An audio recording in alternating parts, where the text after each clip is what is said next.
Okay, unboxing po tayo. Yung in-order ko rin sa TikTok. Bali, dito po yung gummies. Ayan. So, ayan. Open na natin. Bilis nito dumating. 1 day lang. Lagi ko itong nakakita sa ano eh.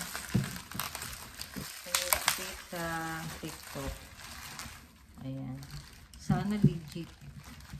So, bali dalawa tong bottle. Ang isa ay apple cider vinegar gummies. Ayan. And then, ito naman yung collagen. So, ayan. Okay naman ang kanyang sealed. Ayan.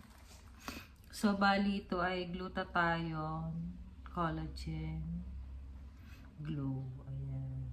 Tingnan natin. FDA approved. Ayan. Meron siyang sticker. So, ang laman.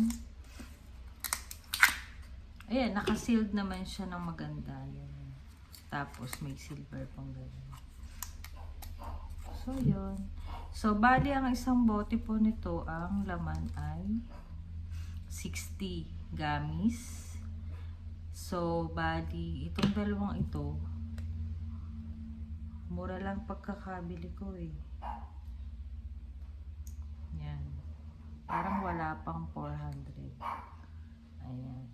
So, ito pong apple cider vinegar. Pampatunaw po to ng fats. So, maganda po itong combination. Ayan. Tingnan natin kung effective. So, ito po yung order ko. Collagen and